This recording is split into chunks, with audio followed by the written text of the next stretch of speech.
The most news in the morning. CNN's American Morning. Weekday, 6 a.m. Eastern. Who's up? Over here, guys. 3, 2, 1, go. There you go. Tap it. Oh, that is incorrect.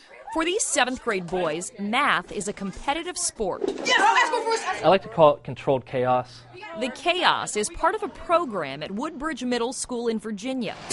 Faced with a gender gap in test scores, the school formed single-gender classrooms. Ladies, take a look. Testing the growing school of thought that boys and girls are hardwired to learn differently. The best way for the boys is not the best way for the girls. The best way for the girls is not the best way for the boys. Dr. Leonard Sachs, author of Why Gender Matters, says the solution?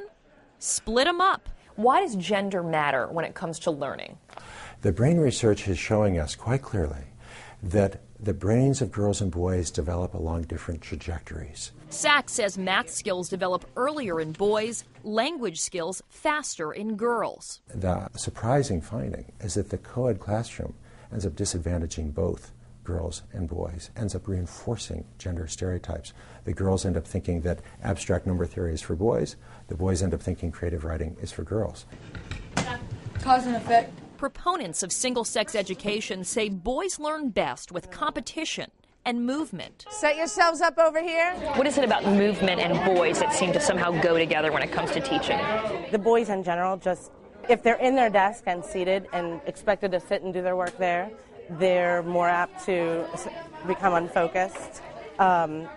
Be disturbed by others, start the tapping, start making the noise. Megan Kennedy says since the program began 3 years ago, reading scores in the all-boy classrooms are up and discipline problems are down. This is the math process. In Kristen Williams' all-girl math class, warm lamplight and desks grouped together reflect the thinking that girls learn best working in a cooperative environment. Give them a lot of social time, an opportunity to be verbal, to work in partners, to work in groups. Williams says she's seen dramatic improvements, particularly among girls that struggled in co-ed math classes. These are just sort of guidelines. But even with some signs of success, single-sex education has its critics. If you assume that boys behave one way and you teach to that stereotype, and you assume that girls learn another way and you teach to that stereotype, what you're doing is limiting the option of kids.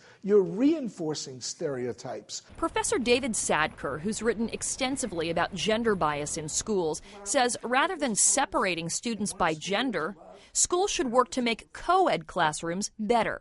Creating single-sex schools to improve test grades is a cheap solution to a much deeper problem. Well, I think it's really good But for Dara Rawls, the all-boys class was the answer to his problems.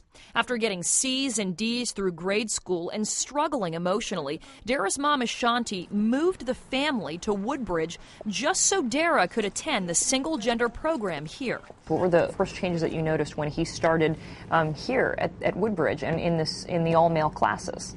Just even the way that he dresses, his behavior. He just walks with a different stature. He's matured because he's around other boys. I like the ninja. I think that's pushing him to be the best, to be better. Dara now gets A's and B's and dreams of becoming an Air Force pilot. Makes me feel really good about myself and everything. Well, there you go. This is one success story. Critics, though, are quick to point out that not all single-sex schools have had the same success that Woodbridge has in terms of the test scores. But Dr. Sachs says that the reason is the program works at Woodbridge because they've taken the time to train the teachers to really understand how to teach the genders differently, that it's a lot more than just dividing up boys and girls in classes. I was wondering something similar to the professor in Arizona, and that is there a one-size-fits-all policy here? What about boys who learn differently than other boys and girls who learn differently than other girls? Yeah, and he points out that based on the type of research they've done, they think there are more differences. Between the genders than there are within the genders. But it's also still a choice. Even at Woodbridge, they still continue to have the co-ed classes for students and parents who prefer that. But Dr. Sachs also says he believes that single-sex education is actually the right choice particularly for boys. He talks about this attention deficit hyperactivity disorder. These diagnoses are up in boys especially than we've seen from decades ago. And he thinks that 90% of these boys are actually misdiagnosed, and if that they understood better how to teach them, that they would see them actually be able to be off their medication. Oh, fascinating stuff.